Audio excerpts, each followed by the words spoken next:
Welcome to Lyme Time. I'm Allie from the Tick Chicks. We are all more than Lyme disease and chronic illness, and together we stand with you to overcome and rise. I'll bring you closer to the experts in cutting-edge treatments and even a few unexpected ways of healing. I'll ask the questions you want answers to regarding Lyme disease and successful ways of getting you closer to 100%. We are in this together and will not be defined by Lyme.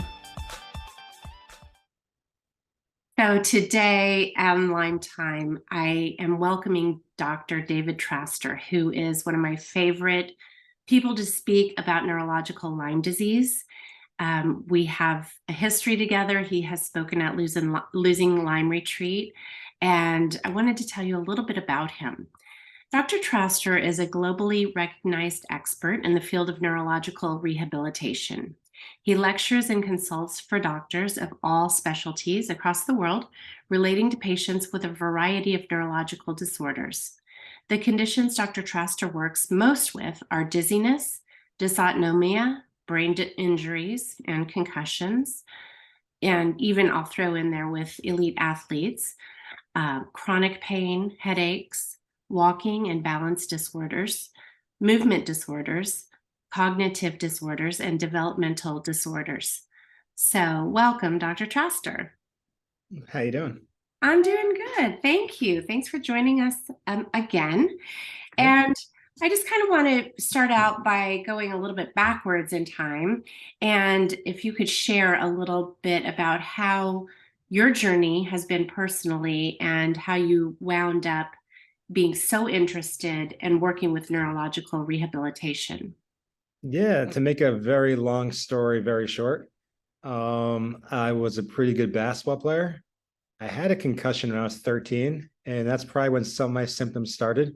And then I had surgery at 17 and woke up from shoulder surgery really sick. And from 17 years old to about 25, 26 years old, no one could figure out what was wrong with me. And I finally got diagnosed with Lyme disease. And so around 2006-ish, I started my journey of understanding Lyme disease. And that's probably similar to a lot of people from trying to understand, don't remember seeing a tick on me. Yeah, it's a very common story, isn't it? I don't really remember a bullseye rash, right? But I was the only test that ever came back positive was the Lyme testing, right?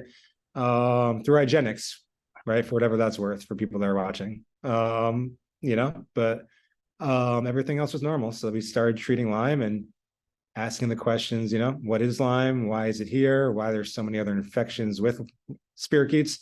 Why are the co-infections there? Why is it so close to Connecticut and New York? All these questions that people could ask that are looking, right? And having visibility of what's going on.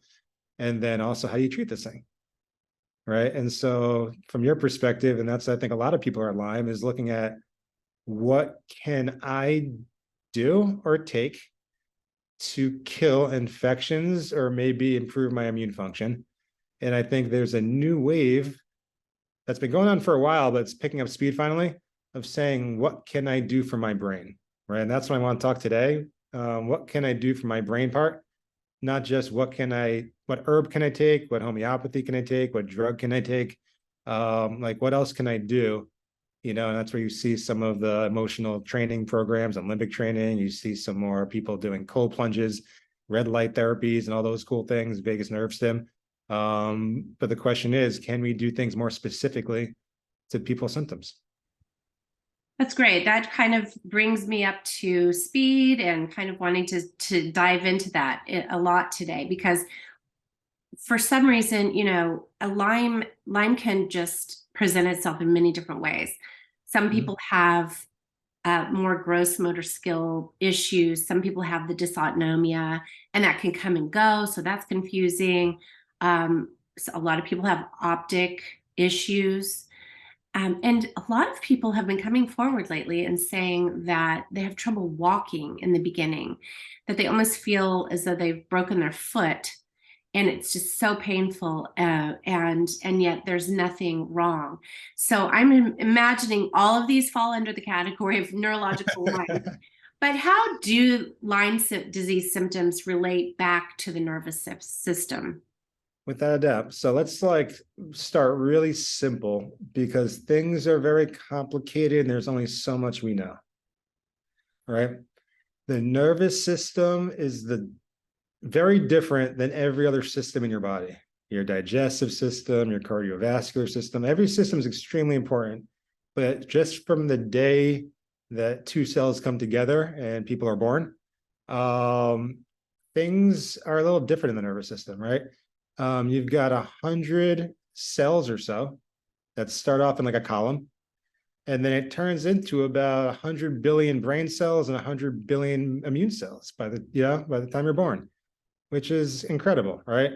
So that first off is incredible, but what's different about the nervous system from a diagnostic perspective, like you're talking about, is the way these cells connect, right? And the nervous system, for example, when you look at movement, and let's say I want to move my toe, right?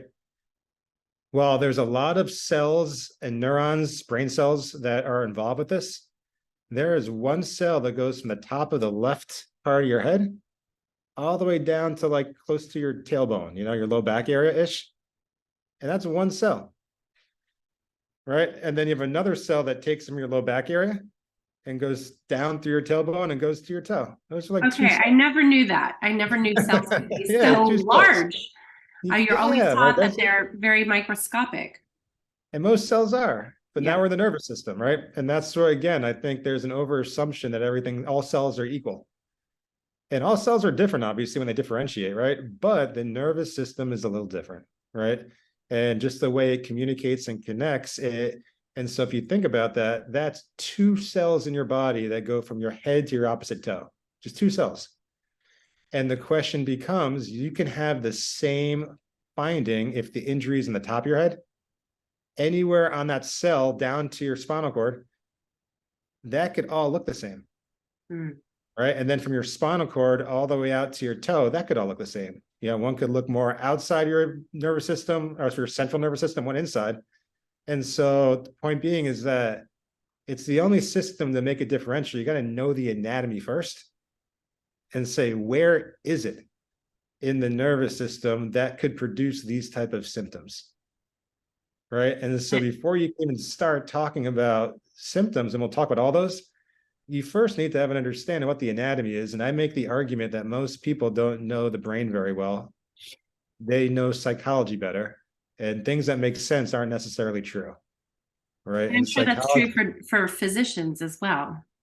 The world, right? The world in general, right? Not everybody is a brain expert. So, you go to the doctor with an issue with walking, and they're going to be starting off with looking at your feet and your bone structure and muscles and all of that, as opposed to an overall neurological symptom. And sometimes they're the best people to look at your foot because you got a foot issue, so everyone is, but if it's nervous system, you got to know the anatomy. So then to answer your question, if you've got dysautonomia and for example, your heart is perfectly normal, right? And all these tests are normal. You're probably looking at a problem in somewhere regulation in an area called your brainstem, right? And kind of areas in your medulla, or you're looking at areas that are a little higher up in like parabrachial nucleus area. You could look higher up in your midbrain, your periaqueductal gray. You could look at areas in your insular anterior cingulate. You could look at areas in your cerebellum. All these areas are integrated and can give you some similar findings. Then the question becomes, what kind of dysautonomia do you have? Is your heart rate high and your blood pressure is normal? Is your heart rate high and your blood pressure drops? Is your heart rate and blood pressure both high? Do you have a heart rate variability issue? Do you have a blood flow brain regulation issue? Do you have some obstructive artery disease or something? These are all variations of dysautonomia, which all could be clues to different factors. If you've got a movement problem, or I'll say it differently, I'd break the brain down to three ways. When you look at the brain, you could say parts of your brain deal with your perception. Okay. Right? How you feel, what's touching you, right? Just overall, things that you're seeing, things that you're hearing, right? Just overall environmental perception that allows you to know where you are in space, right? How you feel your body, That's your perception, right? How your body knows where your heart is, where your liver is, all these things. Your brain must have a two-way street to know this is where my heart is, and this is how I control these muscles, right? And so that's perception. So you get feedback from different receptors, or you get information into your brain that tells you information about your body. And I make the case your brain's more like an operating system than anything, right? And we all got different apps, and our apps are all a little different. But you could think of your brain as like an operating system. So it's got to get feedback from your body to tell it what's going on and how to regulate things, because your brain controls everything. And then you've got like a movement area. And when you look at your movement area, what's interesting about the brain is the nervous system really does one thing that we can measure really well, and it contracts a muscle. It might be an eye muscle. It might be a skeletal muscle on your arm or leg. It might be a heart muscle in your heart. It might be a blood vessel and a muscle and an artery, right? So there's different types of muscles, and you can contract them reflexively without thinking about it. You can contract them thinking about it, moving your arms, and you can contract them rhythmically, like breathing, right? Or like your heart rate without thinking, just rhythmatically, right? And that's what your brain does. It contracts muscles. And so if you've got a problem in parts of your brain that deal with movement, you could have more movement disorders. And your thinking can be perfectly clear. You could feel everything perfect, right? And so some people have movement disorders that's more in the movement areas, and their sensory and feeling is fine. Some people have movement disorders, but their feeling is bad, right? And their movement's bad because they can't feel things as well, or they feel things abnormally, or they feel an arm and the arm's not even there anymore, right? And you see all these different perceptual issues. And then you've got like a third area that I would call more like cognitive, emotional memory, motivation, right? And so it's like this other thing that as humans, psychologically, it's harder for us to put our finger on, right? Because motivations are a lot of subconscious, and we think we know what we're motivated to do, but a lot of it is, if that was true, there'd be no addictions, right? When you look at cognition is very humanistic, right? But the other animals have some form of cognition. So what exactly is IQ? But no other animals watching this podcast, right? And so humans are a little different, right? And you've got emotions, right? All animals have emotions. We can think a little bit, hopefully more than our emotions, but our emotions drive memory, drive experience, drive motivation. It's like this whole other area that problems there can give you thinking problems, anxiety, depression, addictions, low motivation, right? It can affect areas of your brain that release dopamine, right? When you look at the midbrain, that people might be more susceptible to Parkinson's or gait disorders. It affects more those areas that deal with locomotion in the midbrain. People be more susceptible to balance issues or dizziness if they're lower down toward the vestibular nuclei. So long story short, it's complicated, but it's like an operating system, and we all have apps that do similar things. And when those apps get buggy, we develop symptoms. The benefit for most of us is we're born with like 100 billion cells. But what makes humans really unique, in my opinion, right? I think there's like a narrative humans aren't unique. I disagree. I think what makes humans unique is that, like, I got ducks, right? And I got these ducks in my yard, and we live behind like a pond. And so about a week ago, all of a sudden, we noticed this duck sitting on my ground in front of my yard. I'm like, that's weird. And I'm like, I wonder if it's laying eggs, right? And so the duck leaves, and then we look, it's like 2 eggs and 3 eggs. And a week later, it's got like 9 eggs there now, right? And then duck's sitting there. I got to look out. The male duck's looking this way. I got like a cousin duck looking that way. So it's like a whole lookout for her just to sit there on these eggs. These guys are going to hatch. You know what they're going to do? They're going to probably walk, right off the bat. Like, that's amazing. That's amazing. Right? Humans can't do that. And there's a reason humans don't do that. It's because it takes us longer than any other animal that we know of to develop our brain.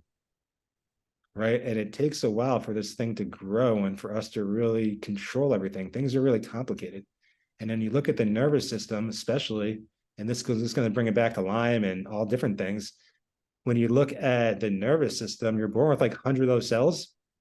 And then you got these glial cells, right? These immune cells that kind of go from like these ventricular areas, like these like midline areas, and they branch out to the out like a spider web almost. And these brain cells start traveling, right? And layering until you have like multiple layers in the brain that make up the brain, right? And then different animals have different layers. We've got a lot of layers compared to other people, right? And so you got like a lot of sandwich of brain cells, and each part of the sandwich does different things, but it originates by traveling around immune cells, and then immune cells come and myelinate them.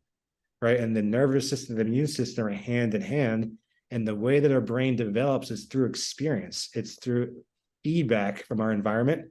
And then the brain then learns what cells can be what. Like it's the genes in the environment that differentiate these cells into what they're going to do. And so you want to be really careful the first 3 years, especially, but definitely the first 7 years of messing with the immune system. Right? Let's be real. And I'm not going to make specifics, but like it could be anything. But immune problems directly relate. The immune system is what like cuts up, and I relate it to like you got a beautiful block, right? And you're like Michelangelo, right? And so you get this beautiful block, and you're like, it's amazing. It's like a ton. But what you're going to end up doing is cutting off half of that block, and you're going to sculpt out like a beautiful sculpture, and that's your brain. And it's the immune system that's cutting that up. Right. And so when you look at immune dysregulation, you start realizing it goes hand in hand with the brain, whether it's developmentally or later on in life. And then you start realizing when you look at the brain, whether it's immune system problems, infections, inflammation, your brain cells have a very programmed cell death. And like I told you, the day you're born, like, when you develop, half your brain cells are already dead by like, suicide, right? So you got like planned suicide and all these brain cells that you try your best to stop it. Right. And you try your best to keep turning it off. And no matter what causes it, your brain has a very stereotypical way of kind of calling it quits. And whether you catch it like winding down before it goes, or whether you catch it after it dies, the consequence is the same. Mechanisms very much are similar, but there are differences, right, between different conditions. But sometimes the treatments don't have to be vastly different when you look at the brain. It comes down to creating better connectivity and hope that you're not too late.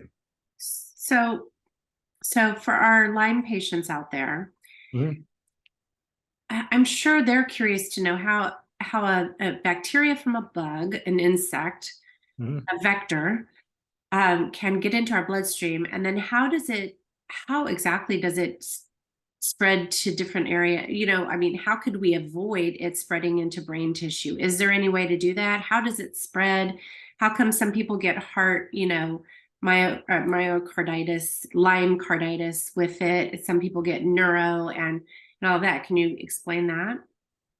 It's the $1 million question, right? I would start off by saying that because of modern testing, it's unclear what people were like 100 years ago or 200 years ago, right? We can make assumptions and we could look at different things, but when it comes to autoimmunity, when it comes to antibodies, like people are also dying a lot younger, right? And part of that is cardiology and things like that. But it's hard to say what's different now than before. And I don't know. I think when you look at these bugs, to the best of my knowledge, my perspective, right, is we all have got different bacteria inside of us, both good and bad, viruses, both good and bad, parasites. We all have got microbes. And part of our job as far as our immune system and our nervous system is to keep them at bay and keep the good guys beating the bad guys, right? And keep the bad guys low and the good guys high and try to keep them in the correct place. What seems tricky about Lyme disease, especially, but it's probably more than Lyme, right? Right, but we're going to say Lyme, keep it simple, but it's probably more, and it might be even just more than Lyme and a tick, right? It might be these other tick-borne infections that can do it too, right? Yeah, I'm sure. But what makes it tricky is when they go intracellular. And what makes it tricky is if they can hop in a red or a white blood cell and take a ride, right? Or if they can go into a cyst form and hide, or if they can go to a biofilm and hang out, or, and so that's where it makes it a little trickier is, I think, in my perspective and looking at the history, is trying to better appreciate not what spirochetes of Lyme disease does, but what does a spirochete mixed with a parasite, mixed with what does the compilation of different microbes that are, it's one thing to have a bad neighbor. It's another thing to live in like a no police zone. Right. Right. And it's so like, I think when you start looking at why do all of a sudden these ticks have all these infections from around the world, and how do those play into tricking your immune system? right? And how much of this is a chronic infection? How much of this is an autoimmunity? How much of this is a combination? How much of us have Lyme and are asymptomatic? I mean, look at COVID, right? We don't know everything about COVID, but this is what we do know is it attacked more vulnerable things. And as a clinician, what I can tell you is we see both post-COVID and post-COVID vaccine injury. And I can tell you they both look relatively similar. And it both seems like people don't have new things. Most people have stuff they've dealt with their whole life that's either been at bay or it wasn't that bad. Right. And it seems to have spiked, right? And so it seems like COVID was maybe it got into the cells so quickly, whatever it may be, maybe it was so inflammatory, maybe it's a spike, but who knows, right? But we do know is it seems like the weaker areas are more vulnerable. Yes. And you look at why Lyme people get different things. Is there a probability of dumb luck? Probably. But is there also a probability of genetics and vulnerability, in which the immune system is more vulnerable and they can kind of hang out? Yeah, it's a kink in the armor and it might go there first. It might continue spreading, obviously, but that might be where it's just it can do the most damage the most quickly. Doesn't have maybe enough defenses there. But for the brain, but let's talk about the brain, right? The brain has neurovascular coupling, meaning that when you look at the brain, what should happen is with brain activity should come blood flow, right? It should happen, right? Part of brain injuries, concussions, is people think some of your blood pressure in your brain gets lower because too much blood will be too much activity for brain areas. They got to recover before it normalizes. So when you look at neurovascular coupling, the more brain activity, more blood flow, more nutrients, immune cells, everything, right? That's how we transfer stuff and take away waste. And so when you look at blood and you look at Lyme, the most active parts of the brain are typically an area called your cerebellum and an area called your basal ganglia. And so this is theoretically why people think these are the ones that get most impacted by infections and toxins, is because these guys are kind of subconsciously always on and always active and doing all these subconscious processes. So there's a lot of blood flow that goes with that. And so when you look at any toxins, infections, things like that, theoretically, they shouldn't cross the blood-brain barrier, except for this one area that should kind of be able to taste the blood and be able to create like the correct response. But people have barrier issues, it turns out, right? And we don't know if that's always been the case. We don't know if it's concussions, inflammation, EMFs, who knows, right? I don't know. But what I do know is it seems like people have more digestive issues, leaky gut. Maybe it's all gluten, maybe it's the food we've eaten, maybe it's the air. I mean, I don't know. What I do know is people are being more poisoned by their own foods, even good foods, they're eating and they're being reacting to in a negative way, right? Which is, if you eat something, your immune system reacts to it like it's a foreigner, it's poison, right? And so people are being poisoned by their own food for some reason, and the next person that's sitting next to you at the restaurant might not be, right? Exactly. Again, we could spend all day talking about why, but that's the reality that we do know, right? And I'd like to talk a little bit about your practice because, I would imagine a lot of listeners, they have neurological Lyme or they suspect they do. And we can only understand so much as being a layman. But in your experience, have you seen neurological Lyme be reversed? Number one, I'll start with that question. Of course, right, for sure. All the time, but everyone's got different symptoms that could be from different reasons that have been called neurological Lyme. So I don't put anyone in one box. The question becomes, what have they done before? Like for our clinic, for example, let's say you call up, you have neurological Lyme. It's the same kind of conversation. Like, what therapies have you already done? Or like, how far into treatment have you done? Like, have you responded to treatment, right? Because there's a lot of good Lyme specialists out there, and there's a lot of places that don't have them, but there's more and more people understand Lyme better. There's also a lot of people that are doing more standardized protocols that some people get help by, right? So, ozone Myers cocktail for some people is amazing. For some people, it's nothing. It's a waste of money. Who knows why, but it's the reality of the world. So that's step one.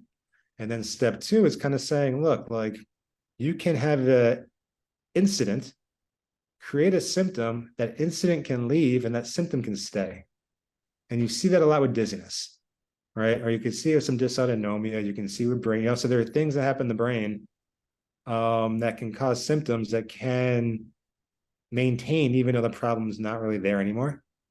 At the same time, like you look at what I know that our clinic does and what I think the future of healthcare is going to move toward, not that we're going to replace anything, but like when you look at where our clinic is definitely moving more toward is what's called neuromodulation. And it's already what we do, but we're doing it at a better rate. And the whole game and the whole understanding is when you look at the brain, there's two factors. It's how many brain cells do you have left? And a lot of us have a lot of brain cells left, right? That's usually not, unless you have a massive stroke or, a massive degenerative disorder. Like most of us are working with a good number that we can make work. And then the question too is, what are those connections like, right? One cell in your cerebellum could connect to 160,000 other cells. 160,000, like it's crazy, right? It's crazy. A lot of other places is 10,000. 10,000 is big enough. Like that's enough connections, but 106, so like it's really complicated. And the way that our brain is connected determines our behavior and function. And this is like, I have a kid who I love to death as my patient, right?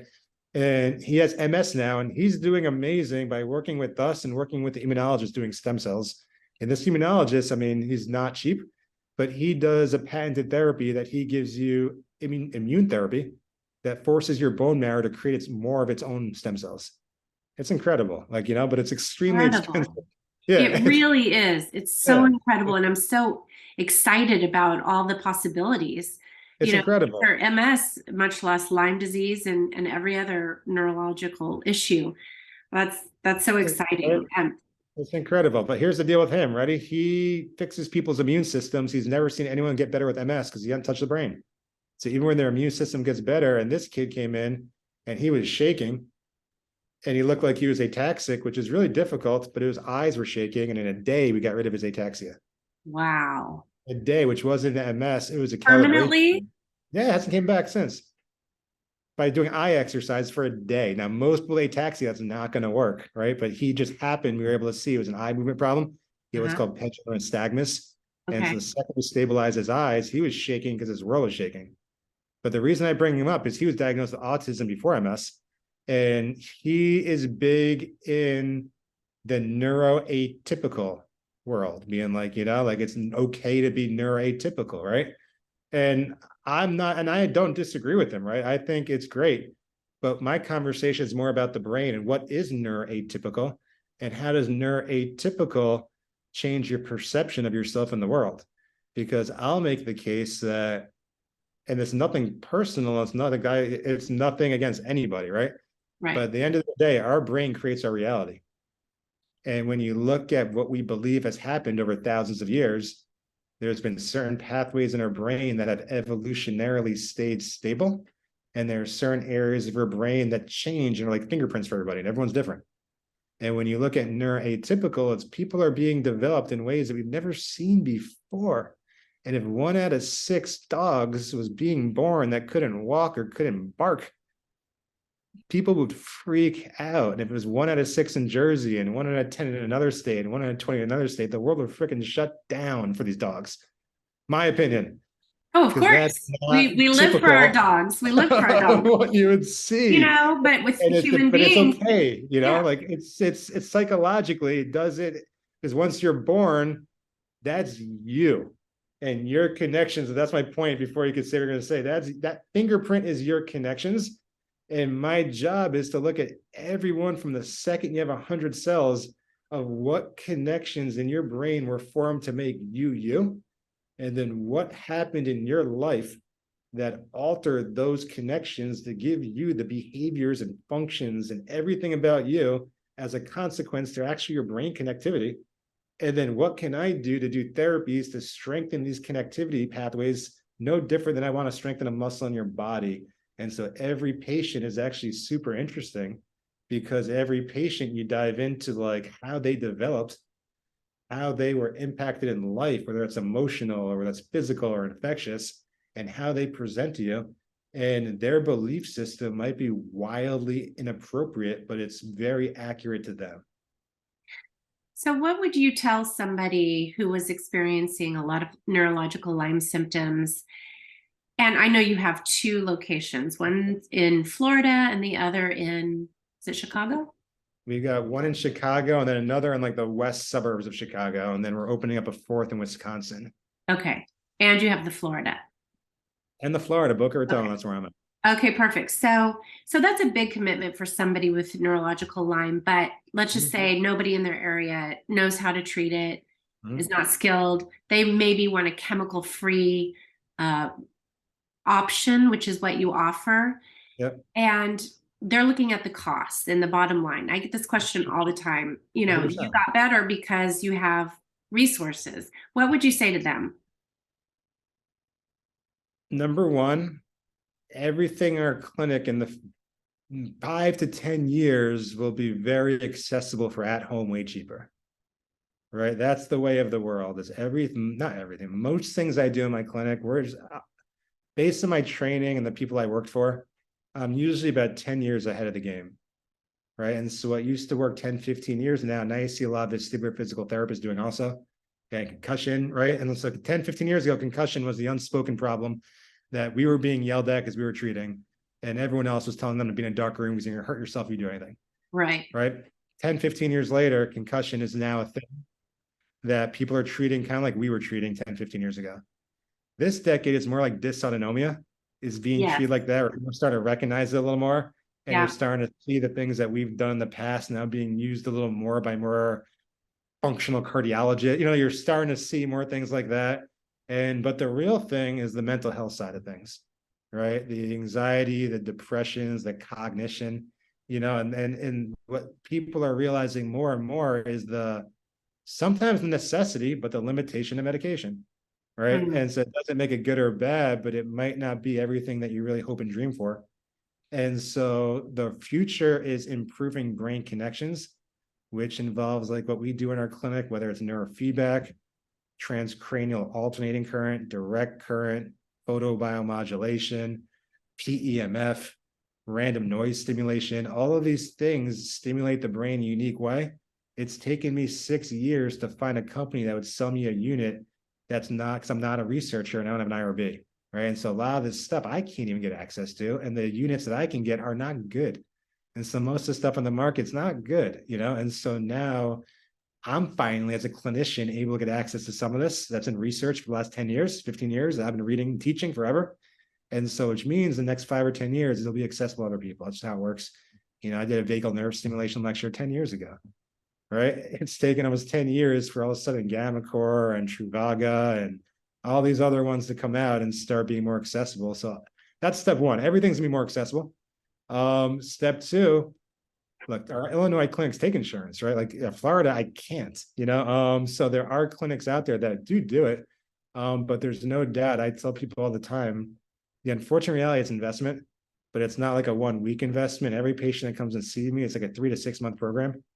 Right. And so you're pretty much doing, you know, it's like learning how to play a piano or learning how to dance or learning a sport. Like you can't do it overnight yet. We don't have the chips yet in our brain to somehow figure out things in a day. Right. It takes a lot of repetition. Right. And so when you want to change your brain, I always tell people I'm more like a coach and you're the one that does it all. Like I don't do anything. Right. I'm the one that my job is to make a correct diagnosis, make you understand why you have your symptoms, and tell you in 2023 what your best options are to make your brain better. But then every day it's up to you. And for some people, after like 2 to 3 months, they're so good, they don't have to do it anymore. Or they do it because it keeps making it better. And other people, it's like you get dystonia, it might be a daily thing. Like that's a genetic, you know, like there are things that like brushing your teeth, you're fighting kind of a battle and some part of your brain is over, like migraines, dystonias, you know, I could keep going with certain disorders. These are like overactivity. That's like bad plasticity, you know, anxiety in a lot of cases. Like you have too much activity in certain areas and you want to actually reduce that activity, right? So neuroplasticity could go the wrong way really quickly, you know? So you want to figure out how do you reduce the bad stuff, increase the good stuff, and how do you know when to do it? And so that's the future. And although it's an investment, it's not an investment for everybody, especially with Lyme. Because a lot of people, if you're chronically infected or chronically inflamed, these therapies are great, but they might not create the long-lasting outcome you want until that gets settled. And so from Lyme, I think you look at it as like oversimplifying this, right? But I look at Lyme as like a 3-tiered approach. what can we do to improve your microbial balance? Right? Like what can we do for that side of it? Because that alone is complicated and can deal with a lot. And that's where a lot of people live in Lyme, right? What can we do to microbial balance? What kind of antimicrobial, like, how do we kill stuff, right? That's how our brain works. I got infected, like, let's start a war, despite the fact that no one's won a war in how long, right? Wars never, any disease, any country, wars never are end, and they cost too much money, and no one ever wins, right? And so I don't fight anything, but I would say, can we get better microbial balance over here? Can we get better immune function over here? And whether that is a vitamin D supplement to stem cells, right? Like, then the variations in between, from curcumin to berberine to TH1 versus TH2 versus TH17. Like, so we do different simple panels, right? We're not too complicated, but we look at different immune function and say, despite what you have, what's your immune system doing, right? Like, what's your infection panel look like?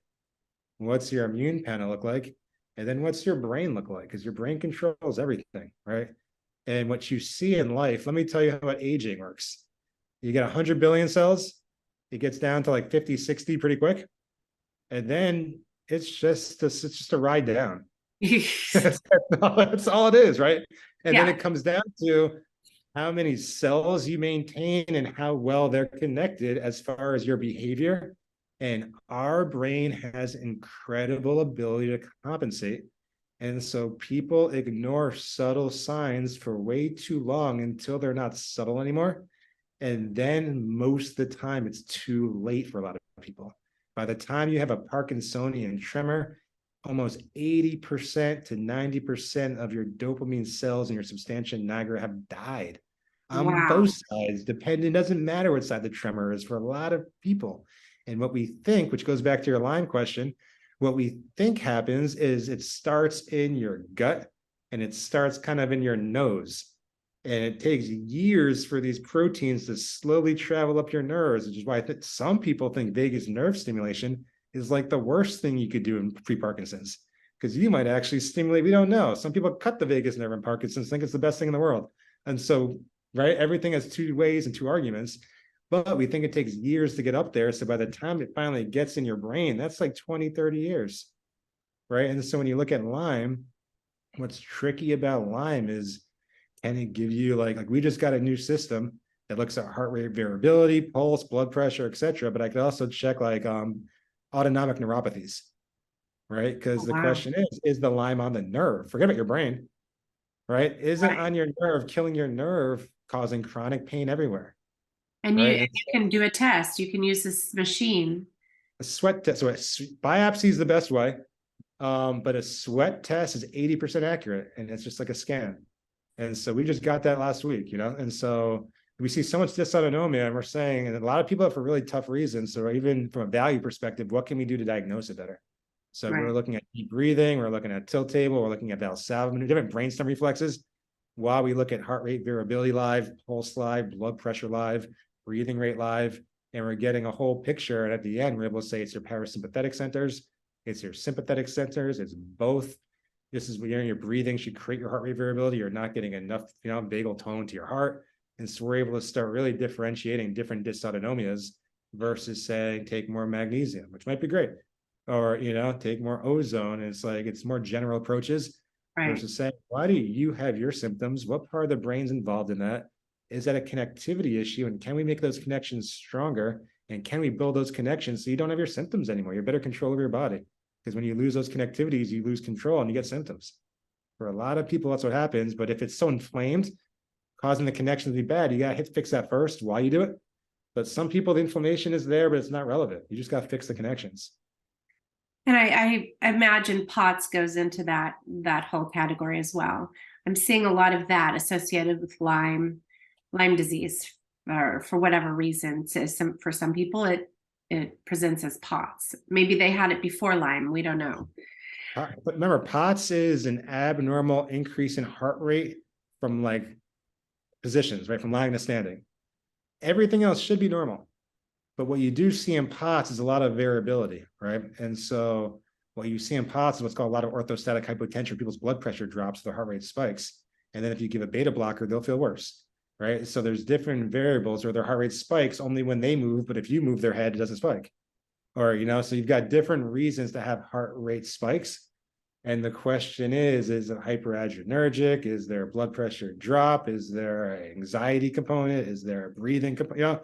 And it comes down to why does that person's, or when they're lying down, is it high? Is it just tachycardia just lying down? Is there an arrhythmia in there? I mean, we have patients that come in who've got family histories of arrhythmias and they've had concussions, they still get missed. Right. And we're the ones being like, look, that's why we bought the machine, because we're done sending people to cardiologists. Like, let's just do it here. Right. And just catch it right here. But yeah, so it's all, to your point, it's all the things you're seeing more of. POTS can be for a lot of reasons, including immune, right? And so POTS could be for so many different reasons. It goes back to, why do you have your POTS? Why do you have your dysautonomia? And what I found from my experience from Lyme disease patients, what I expect when someone calls or comes in with dysautonomia with Lyme is everything from their brain is relatively normal. And it's really specific to the blood pressure, heart rate area. Okay. But I don't expect to see anything else wrong. I expect them to be tired and fatigued and just, maybe some pain, but just like wiped out all the time. Okay. Anything more than that is abnormal to me. Right. And so some people come in with POTS and they've got other stuff besides just like that. But if anything, if you come in and you've got any eye problems, any pain, any anxiety, all these things, anxiety goes to POTS to an extent. But if you've got other findings like dizziness, other than lightheaded and spinning, these are all different things. Right. And so people get put into boxes, but everyone in that box is not the same. And I always tell my staff, it's like, you got to put people in the right box medically, but then you got to understand the physiology of each person and realize why they're different. And then you got to treat everyone different, despite the fact that diagnosis is the same. Correct. I think that's why a lot of Lyme literate practitioners, such as yourself, they can be a little pricey because they're literally going in and uncovering thousands and thousands of layers, as opposed to just a general practitioner who's taking their best guess. You guys are so trained and really, really getting down and peeling back the layers and treating it on a neurological level, which is incredible. It's all relative, right? Because at the end of the day, I try not doing, like, for example, I don't like blood work. I can do it, and I have no problem doing a lot of it, but I don't like it. It costs a lot of money, and it's variable, especially with Lyme, right? So I don't love it. So like Lyme testing alone could cost you a few $1,000s, right? And so then you can look at like where people are at. I teach Lyme. We've talked about this. People go broke treating Lyme more than I think people get better.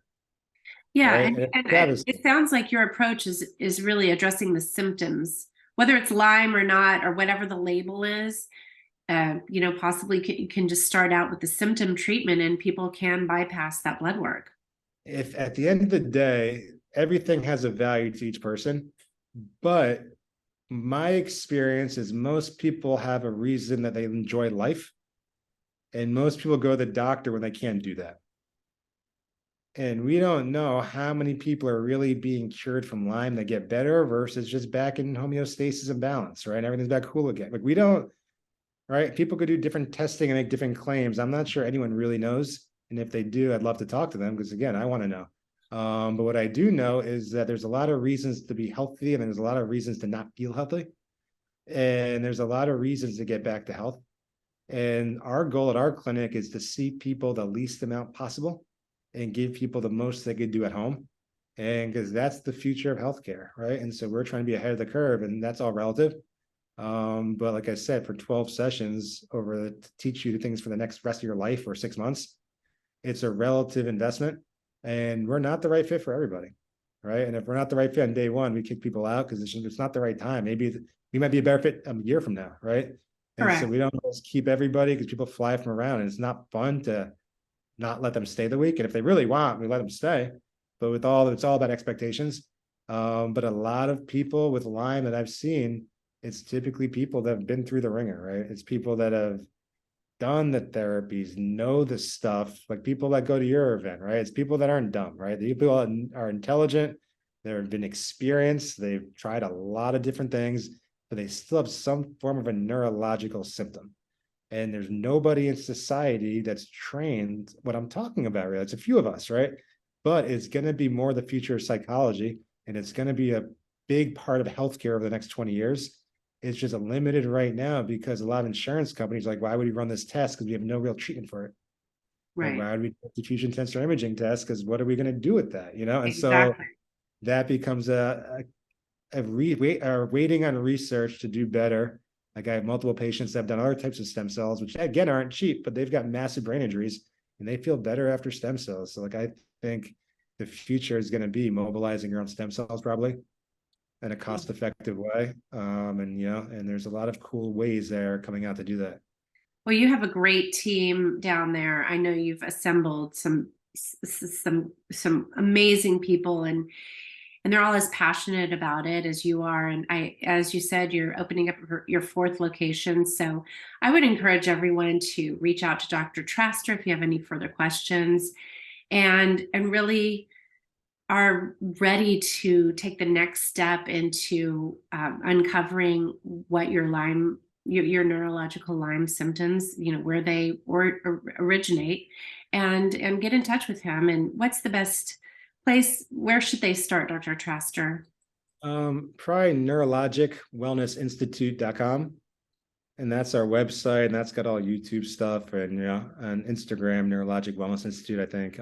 That's the best way to approach. We offer free phone calls if people want to know more. But again, I'll reiterate this point. What we offer is really the future of healthcare. We're probably ahead of the curve, but you'll see our clinic will probably be more like psychology, psychiatry with physical therapy, massage therapy. That's probably going to be the future connection. We're just a little bit 10, 20 years ahead. And as a consequence, like if I was a psychiatrist, we would be like world renowned. As a psychologist, we would be like ahead of the curve. As a chiropractor, what's interesting is it's like, then it's kind of like people look at me skeptically, which I'm cool with. Because like, how does a chiropractor know that? Which I get, most chiropractors don't. So it's perfectly fine. I don't mind that. But it really comes down to the information and understanding that this is where the world is moving. One of the biggest areas of like health technology is brain stimulation devices. You're seeing more binaural beats. You're seeing more like we talk about all those. This is where everyone's running to right now in healthcare. You see TMS for depression, right? And but like this other stuff I talked to, it's 1,000th the strength, 1/1,000. So when you look at like AC current, DC current, PMF, I'm talking about 1,000th the strength of TMS. That's way cheaper than TMS. That eventually people will be doing 20 minutes a day at home. Right now the red light therapy is probably the easiest one. But like this is all, but what's interesting is now we know different wavelengths do different things, right? So higher wavelengths, around 1100 is more cognition, 640 is different. And so we're understanding what wavelengths cross the skull, what does what. And so we're like scratching the surface of all this stuff. And like, I have partners going to Santa Barbara next week to get trained in technology we're hopefully going to buy soon. And it's incredible, right? And it's going to be what everyone's going to do.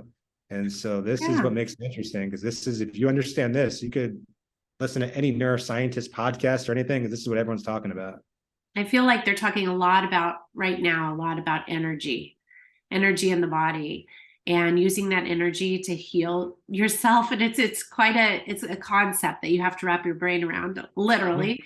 But the PEMF, people ask me all the time, do they really work? I don't hear a machine working, or I don't feel anything when it's around me. And so I think we as human beings need to evolve to that like invisible wavelength of energy and magnetism and all of that in order to heal our bodies. But it makes sense when you think about it from a scientific point of view. It's there, but even like there's research. I tried to buy an ultrasound machine. They won't sell it to me because I'm not a researcher and I don't have IRB, right? I'm a clinician. They won't sell it to me. So I'm going to find another one that works. But there's research on using ultrasound, like a focused ultrasound over the spleen, and causing, and like not very long, 10, 20 minutes, 5 minutes, causing massive changes in blood immune cells, like massive anti-inflammatory responses doing ultrasound spleen. Like, so the spleen is good for something after all. It's crazy. So like we're trying to buy this ultrasound machine, try to start ultrasound. Again, if it's massive anti-inflammatory without having to take a pill, wow, it's incredible, right? Like, so this is, I told you, they got the stem cells without giving you like trying to make your body and brain change in a functionally positive way without drugs and surgery is where the world is at. Drugs and surgery will always have their place. But it's what can we do every day, 20 minutes a day, to just improve brain function, right? And that can improve immune function, that can improve psychological function. It's always a two-way street, but I think the brain is the immune system, the most misunderstood, but the brain's the most misunderstood because it affects your own psychology. So like I said, my patient's autistic and he identifies as neuroatypical, which I love, right? I love this kid. The way his brain works is fascinating. But his psychology is dependent on his neural connections with their atypical, right? And so it creates a very interesting conversation about society because we're developing, like I have a kid who's 2.5 and you look around, you see most kids now have neuroatypical patterns as they develop. And so it becomes interesting as far as society who now we think everyone thinks the same as us, but they definitely don't. And now we have people in society who definitely don't, right? Who definitely have different motivations or incentives or things that might not be connected the same. But it looks like a 20-year-old or a 30-year-old. Right. Right. I mean, they they may may be 2-year-old anymore, they seem like they're operating at a very, very higher level of thinking. I mean, who knows? We don't know. Every kid's different. It's incredible. It's incredible and it's fascinating because and again, it's not good or bad, right? It's just fascinating because I have a guy who I know, we might have talked about, he hires kids on autism, but who have a little more on the Asperger's, if you want to say, I don't know if that exists anymore, but more on that, they have special talents. And he hires them as computer programmers and engineers and they love it. And these kids are super successful, make tons of money and have a real purposeful job.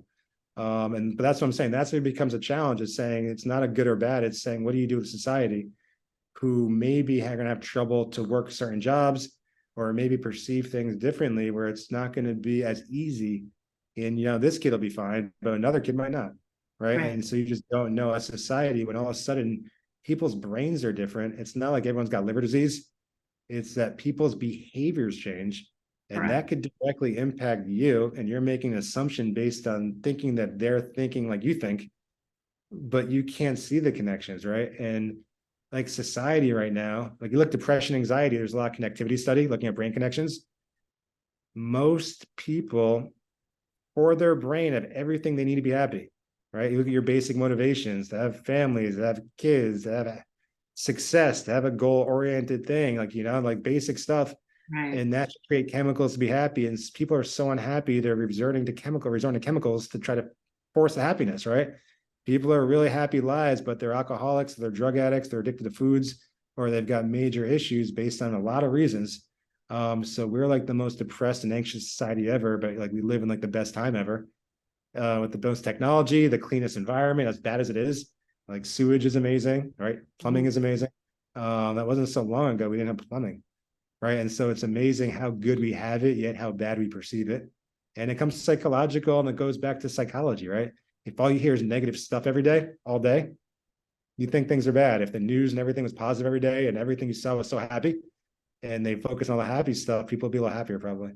I like that. I like where we're going, understanding the why of all of it and retraining the brain and really understanding that you can retrain. You are what you think, and we tell ourselves things over and over and over every single day. So I like the future. I like the future of going in that different direction and combining the two. So thank you so much for your time. I appreciate it. You are always wonderful to have at the retreat because you're so interactive with all the participants and you give so much of your time and energy. And anyway, thank you so much. And I hope to talk to you soon. Yeah, just going to finalize, your brain dictates your behavior. So it always goes back to your brain, and something could be pressing your brain. Your brain could be normal and get bad information, or your brain could have a problem. But don't forget about your brain. Thank you. Thank you. Words to live by. All right. We'll talk soon. Thank you.